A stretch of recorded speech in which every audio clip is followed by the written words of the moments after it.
ልጅ መውለድ አትችይም ከዚህ በኋላ ተብዬ ነበር። ተስፋ ቆረጥኩኝ። ቅዱስ ገብርኤል ነገርኩትኝ። አንድ ብርጭቆ ጸበል ጠጣው። በማህፀኔ ጽንስ ያስኩኝ። ለዶክተሮቹ ሄጄ ነገርኳቸው። እነሱም ከዚህ በኋላ መውለድ ትቻለሽ አሉኝ። ቅዱስ ገብርኤልን ለመንኩት፣ መንታ ልጅ ሰጠኝ።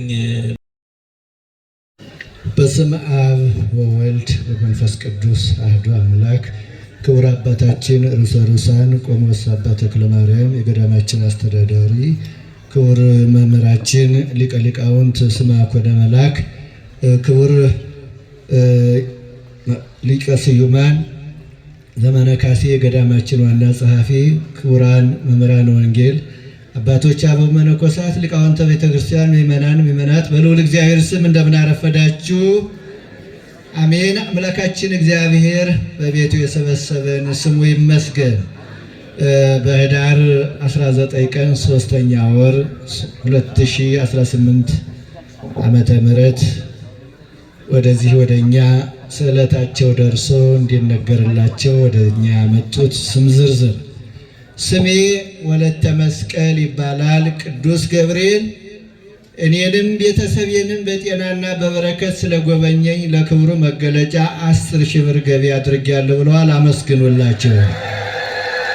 ስሜ ወለተ ሥላሴ ይባላል። ቅዱስ ገብርኤል ለልጄ ትዳርን ከሰጠህልኝ የጣቴን የወርቅ ቀለበት እሰጣለሁ ብዬ ተሳልኩኝ። ኃያሉ መልአክ ፈጥኖ ልመናዬን ሰማኝ። ለልጄ ትዳር ሰጠልኝ፣ የተሳልኩትን የጣቴን የወርቅ ቀለበት አስገብቻለሁ ብለዋል። አመስግኑላቸው። ስሜ ጽጌ ድንግል ይባላል። 200 ዩሮ አስገብቻለሁ። አሁንም በሰላም ወደ መጣሁበት ሀገር እግዚአብሔር በሰላም እንዲመልሰኝ ጸልዩልኝ ብለዋል። ቅዱስ ገብርኤል እሱ ደግፎ በሰላም ያድርሳችሁ። ስሜ ትርሲተ ማርያም ይባላል። የምኖረው በአሜሪካን ሀገር ነው። ልጄ አንደበቷን ያዛት፣ መናገር አትችልም ነበር። ከዚያ ሆኜ ለግቢው ቅዱስ ገብርኤል ነገርኩት። ቅዱስ ገብርኤል ረዳኝ። ድረስልኝ አልኩት፣ ረዳኝ። ኃያሉ መልአክ ፈጥኖ ስለረዳኝ እንዲሁ ለክብሩ መገለጫ አንድ ጃንጥላንና 13,000 ብር ገቢ አድርጌያለሁ ብለዋል። አመስግኑላቸው። ስሜ እህተ ማርያም ይባላል። እህተ ማርያም የተባሉ እናት ናቸው። እህተ ማርያም የተባሉ እናት ለገዳሙ በየጊዜው ድጋፍ ያደርጋሉ። ዛሬም ከውጭ ሀገር ሲመጡ 1 ሽቶ ይዘው መጥተው ገቢ አድርገዋል። አመስግኑላቸው። ስሜ እህተ መላክ ይባላል። የምኖረው በአሜሪካን ሀገር ነው። በየወሩ ለቅዱስ ገብርኤል 2,000 ብር ገቢ አደርግ ነበረ። የዛሬ ወር ሳይመቸኝ ቀረ፣ አልቻልኩም ነበር። የዛሬ ወሩንም የዛሬውንም የሁለቱንም ወር 4,000 ብር በእናቷ አማካይነት ገቢ አድርገዋል። አመስግኑላቸው። ስሜ ዓመተ ኢየሱስ ይባላል። አስራት በኩራት 2,000 ብር ገቢ አድርጌያለሁ ብለዋል። አመስግኑላቸው። በስመ አብ ወወልድ ወመንፈስ ቅዱስ አሐዱ አምላክ አሜን። ስሜ ጸዳለ ማርያም ይባላል። ከቅዱስ ገብርኤል ጋር ያለኝ ወዳጅነት ከ45 ዓመት በላይ ነው። ያደረገልኝ ድንቅ ሥራ ተነግሮ አያልቅም። እኔም የእሱ ነገር አይሆንልኝም። ሕይወቴ በእሱ እርዳታ ነው ያለው። በሕይወቴ ዘመን ያልተለየኝ እየጠበቀኝ ያለ ከፊት ለፊቴ ያለውን ፈተናም እንዲሁ አሻግሮኝ ፈተናውን ስሻገር ለመመስከር ያብቃሽ ብላችሁ ጸልዩልኝ ብለዋል። እሱ ይርዳቸው። ስሜ ገብረ ወልድ ይባላል። ስራ ቦታ ጓደኞች ያስጨንቁኝ ነበረ። በጣም ፈተና በዛብኝ። እኔም መጥቼ ለግቢው ቅዱስ ገብርኤል እባክህ አንተ ከፈተና ጠብቀኝ ብዬ ነገርኩት። ኃያሉ መልአክ ፈጥኖ ደረሰልኝ፣ ረዳኝ። አሁን ፈተና ሁሉ ርቆልኝ በጤንነት ላይ ስራዬንም እየሰራሁ እገኛለሁ። ለክብር መገለጫ 2,000 ብር ገቢ አድርጌያለሁ ብለዋል። አመስግኑላቸው። ስሜ ጸዳለ ማርያም ይባላል። ለ2 ዓመት ያክል በህመም እኖር ነበረ። ለ2 ዓመት በሕክምና ነበርኩኝ። በዚህ ምክንያት ዶክተሮች ልጅ ለመውለድ እንዳታስብ ተባልኩኝ አሉኝ። እኔም ተስፋ አልቆረጥኩም። መጥቼ ለቅዱስ ገብርኤል ነገርኩት። ኃያሉ መልአክ ፈጥኖ ሰማኝ። ልጅ ወለድኩኝ፣ ፍሬ ሰጠኝ። አመስግኑልኝ ብለዋል። አመስግኑ።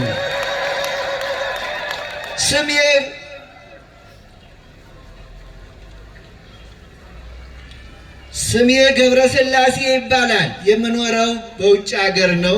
ቅዱስ ገብርኤል በሕይወቴ ያልተለየኝ እየጠበቀኝ በአማላጅነቱ እየደገፈኝ ነው በምኖርበት ሀገር። አሁንም ይጠብቀህ ብላችሁ ጸልዩልኝ። በጓደኛው አማካይነት 3000 ብር ገቢ አድርገዋል። አመስግኑላቸው።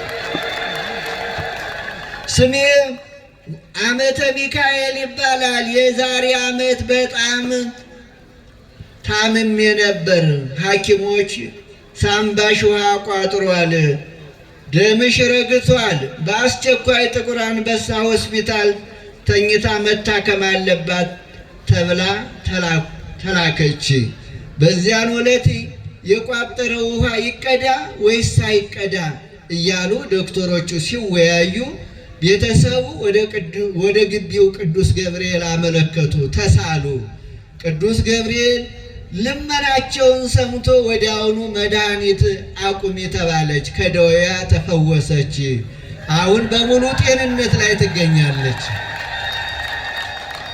ለክብሩ መገለጫ 1 ባኮ ሻማና 5000 ብር ገቢ አድርገዋል። አመስግኑላቸው ከፍ አድርጋቸው። ስሜን ቅዱስ ገብርኤል ያውቀዋል። በጣም ታምሜ ነበር። ቁሜ መሄድ ሁሉ አልችልም ነበር። በቅዱስ ገብርኤል ጸበል ተፈውሻለሁኝ። ለክብሩ መገለጫም መባውን አቅርቤያለሁ ብለዋል። ከፍ አድርጋቸው አመስግኑላቸው። እስኪ ወደኛ ስዕለታቸውን ለማድረስ አረጋውያን እዚህ ያልደረሱ በየስዕለት መቀበያው ደርሰው የተመለሱ እዚህ እንዲነገርላቸው ፈልገው ነገር ግን ሳይሆን እንዲሁም ከዚህም የተሳተም ስለሚኖር ስለ ሁሉም ነገር እስኪ 3 ጊዜ እግዚአብሔርን አመስግኑ። ድገሙት፣ ሰልሱት። ይቆያል። ጸሎት ላላችሁ ቅዱስ ገብርኤል ለሌሎች እንደደረሰ ለሁላችንም ይድረስልን። አመስግኑት ግን ከፍ አድርጋችሁ ሁላችሁም እስቲ ክብርና ምስጋና ለአምላካችን ይሁን።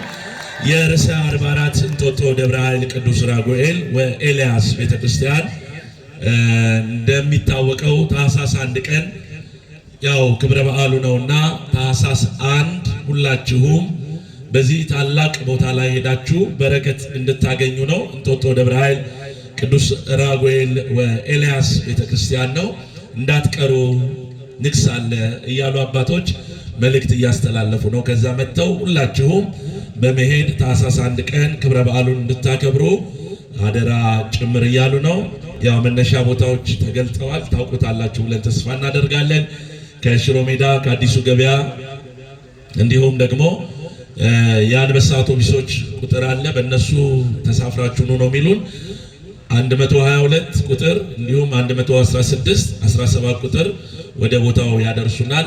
ሁላችሁም በዚህ ተሳፍራችሁ ኑልን እያሉ ነው። እሺ ልጄ የልደቷን እዚሁ ለቅዱስ ገብርኤል 5000 ብር አስገብታለች ብለዋል። ያሳድግላቸው። እልል ብላችሁ አመስግኑልን። ክብር ያድልልን። የገጠር መሬት ነበረልኝ አሁን ስለተመለሰልኝ 4500 ብር ለቅዱስ ገብርኤል አስገብቻለሁ ብለዋል። አመስግኑልን። ልጄ ለስራ ምክንያት ሄዶ ነበር፣ ባልታወቀ ምክንያት ታስሮ አሁን ቅዱስ ገብርኤል በመልጃው አስፈታልኝ። ጥላ ይዘው መጥተዋል። አመስግኑላቸው። ከጭንቀት ሁላችንንም ያስወግድልን። ገብርኤል ለእድሳቱ 2000 ብር አምጥተዋል። እግዚአብሔር ይስጥልን። እሺ ቅዱስ ገብርኤልን ለመንኩት መንታ ልጅ ሰጠኝ ብለዋል። ስለቴን 3000 ብር አምጥቻለሁ ብለዋል። አመስግኑልን። እሺ እንግዲህ ቅድምም አንስቼው ነበረ። ያው ገዳማችን ልማት ላይ ነው። ልማት ላይ ብቻም አይደለም፣ እድሳቱም ያው እንደምታዩት እጅግ ውብ በሆነ መልኩ እየተጠናቀቀ ይገኛል። አሁን ስታዩት በፊት ከነበረው በአይናችን ምስክር ሆነን መሄድ እንችላለን ራሳችንና። እሺ አየለች 10000 ብር አምጥተውልናል። እግዚአብሔር ይስጥልን። ስለዚህ ካጨበጨባችሁ ግድ የለም በደንብ አጨብጭቡ። እንደው ምን አለ የምን መቆጠብ ነው። ስለዚህ ይህንን እድሳት በአጭር ጊዜ ውስጥ ለማከናወንና ለመጠቅለል ይረዳ ዘንድ ሁላችሁም እንድታግዙን እንድትረዱን እንፈልጋለን። ገዳሙ እንግዲህ እዚህ ደርሷል። አሁን እድሳቱ ቀሪ የካህናት ቤት በጀርባ ላይ ፈርሶ እየተሰራ ነው። ከመንገዱ ጋር የተያያዘ ስለነበረ መንገዱ በሚፈልገው ፎርም መሰረት ፈርሷል። አሁን ግን ስራው ቀጥሏል። እግዚአብሔር ይመስገን ጥሩ ደረጃ ደርሷል። ሙሉ ግቢ ማስዋብ ደግሞ ይቀረናል። እሱንም እናስውባለን። እየተጀመረ ነው፣ እየተሰራ ነው። ዙሪያውን ይህንን እንድትረዱን እንድታግዙን ነው። በዛ ጋር ደግሞ ስለትም ስጦታም መባም ያላችሁ በመስጠት እንድታግዙ ነው። ካህናት አባቶቻችንን ማበርታት አለብን፣ ማጠንከር አለብን። እናንተ እዚህ የምትኖሩ የነበራችሁ አሁን ሙሉ ለሙሉ ሰው ከሄደ ከዚህ ቦታ ላይ ያው እንግዲህ ለዓይንም ረሃብ ነውና የሰው ረሃብ አለብን። ስለዚህ እናንተ በሆነ ጊዜ እየመጣችሁ ከምታደርጉት ነገር ነው አገልግሎቱም እየተከናወነ ያለውና ስለዚህ ዛሬም ድርሻችሁን እየተወጣችሁ እንድትሄዱ ጭምር ምልከታ ለማሳየት ነው። እግዚአብሔር ይስጥልን፣ ያክብርልን። ማገዝ መርዳት የምትፈልጉ ግን በኢትዮጵያ ንግድ ባንክ 1051 በመላው ዓለም ላሉትም ጭምር ስለሆነ ነው 9049175 በማለት በዚህ አካውንት መጠቀም ትችላላችሁ። ኩባያዎች አሉ፣ እንዲሁም ድርሳነ ገብርኤል አለ እዚህ አውደ ምሕረቱ ጋር መጽሔትም አለ። እየመጣችሁ በመግዛት ጥቂት ነው ዋጋው፣ በመግዛት ህንፃውን እንድታግዙ እንድትረዱ ነው። ለአንደታችን ሐኪም ቤት ሆና ይህንን መርሃ ግብር እየተከታተለች ነው። በሚዲያ ነው የምትከታተለው። ሚዲያ ነው እየተከታተልኩ ያለሁት። ቅዱስ ገብርኤል ይማርሽ በሉኝ። እንግዲህ ያው እንዲህም አለ አልጋ ላይ ተኝተው መዳናቸውን ተስፋ አድርገው የሚጠባበቁ ብዙዎች አሉ። እያለቀሱ ይህንን ቀን የሚናፍቁ ምን ነው በኖርክ የሚሉ አሉ። እኛ ደግሞ ጤና ተሰጥቶን ስለመጣን እስቲ አመስግኑት በደንብ አድርጋችሁ። ጤናን የሰጠ አምላክ በእውነት ቅዱስ ገብርኤል ይማርሽ በሉኝ። ከማረኝ ደግሞ የዛሬ ወር እመጣለሁ 5000 ብር አመጣለሁ ብለዋል። ይማርሽ እህታችን፣ እባካችሁ አመስግኑልን በደንብ አድርጋችሁ። አጸደ ማርያም እባላለሁ። ለ2 ዓመት ሕክምና ላይ ነበርኩኝ። ሐኪሞችም በጣም አሞኝ ነበረ። ልጅ መውለድ አትችይም ከዚህ በኋላ ተብዬ ነበር። ተስፋ ቆረጥኩኝ። እዚህ ቅዱስ ገብርኤል ግቢ መጥቼ አለቀስኩኝ። ጥቅምት 19 ቀን 2017 ዓ.ም ላይ መጣው። ለቅዱስ ገብርኤል ነገርኩትኝ። 1 ብርጭቆ ጸበል ጠጣው። እዚህ ሆኜ ነው የምትለው እህታችን። ቅዱስ ገብርኤል ወይ እባክህ መጨረሻ አድርግልኝ አልኩት። መጨረሻዬን ፍጻሜን አሳምርልኝ ብዬ ተማጽኜ አልቅሼ ሄድኩኝ። በሁለተኛው ወሬ በማህፀኔ ጽንስ ያስኩኝ። እነሆ ቅዱስ ገብርኤል ረዳኝ፣ አገዘኝ። ለዶክተሮቹ ሄጄ ነገርኳቸው። እነሱም ከዚህ በኋላ መውለድ ትቻለሽ አሉኝ። አትችይም ብለዋት ነበር። ከዛ ቅዱስ ገብርኤል እንደምትችል ደግሞ አረጋገጠላትና ያው ማረጋገጫውን ይዛ ሄዳ ቅዱስ ገብርኤል አረጋግጦልኛል፣ አሁን መውለድ እችላለሁ፣ ጽንስ በሆዴ ያለ ብላ እህት መሰከረች። በዚህን ጊዜ እንግዲህ ልጅ ተሰጠኝ ነው የምትለው። መስከረም ልጅ ተሰጠኝ። የ1 ወር ልጅ ቅዱስ ገብርኤል ሰጥቶኝ 1 ወር ከሞላው በኋላ ልጄ በጠና ታመመችብኝ። እነሆ ሰርጀሪ ትደረግ ተብሎ በ1 ወሯ የ1 ወር ልጅ ማለት ነው ሰርጀሪ ትደረግ ተባልኩኝ። ናሙና ይሰጥና ምርመራ ይደረግ ተባለ። መስከረም 19 ሰኞ ቀን ናሙና ተወሰደ። እኔ ናሙና ሰጥቼ ለቅዱስ ገብርኤል እዚህ መጥቼ አለቀስኩኝ፣ ነገርኩኝ። ጸሎቴን ሰማ። ልጄም ምንም ሳትደረግ ሙሉ ለሙሉ ተፈወሰችልኝ። ለክብሩ መግለጫ ጥላና ልጄንም እዚህ ይዣት መጥቻለሁ። መርቁልኝ፣ ያሳድግልሽ በሉልኝ ብሏል። ኧረ በልልታ በጭብጨባ ባካችሁ። እንግዲህ ቅዱስ ገብርኤል ብዙ ነገር እያደረገልን ነው፣ እየሰራልን ነው። የኛን ቤት ሲሰራ እኛም ደግሞ የሱን ቤት መስራት እንዳለብን አምነን ብዙዎቻችን እየረዳን እያገዝን እንገኛለን። ይህንን ታላቅ ገዳም ለ128 ዓመት ዕድሜ ያስቆጠረውን ጥንታዊ ታሪካዊ ገዳማችንን እድሳት ላይ እንደሆነ ሁላችሁም እያያችሁ ነው፣ ታውቁታላችሁ ጉዳዩን። እድሳቱ ደግሞ እግዚአብሔር ፈቅዶ 86-87% ደርሶ ለመጠናቀቅ ጥቂት ነገር ይቀረዋል። እስቲ አመስግኑት እግዚአብሔርን ለዚህ ያደረሰን ጌታ። ስለዚህ አሁን ከፊታችን ታኅሳስ 19 ዓመታዊ ክብረ በዓል ነው የቅዱስ ገብርኤል። ሁላችንም በዚህ ቦታ ላይ በመገኘት የቀረውን ስራ እንዲሁም ደግሞ የምታዩት የቤተ መቅደሱ ስራ ብቻ አይደለም፣ ሌሎች ተጓዳኝ ስራዎችን እየሰራ እንገኛለን። የካህናት ማረፊያ የግቢ ማስዋብ ወይም ደግሞ አሁን የተቀመጣችሁበትን የምታዩትን በዘመናዊ መልኩ እንዲሁ ታድሶ ለአገልግሎት እንዲውል አንዳንድ ጉዳዮች ተጀምረዋል። ስራዎች እየተሰሩ ነው፣ እያያችሁ ነው። ዙሪያውን በልማት ላይ እንገኛለን።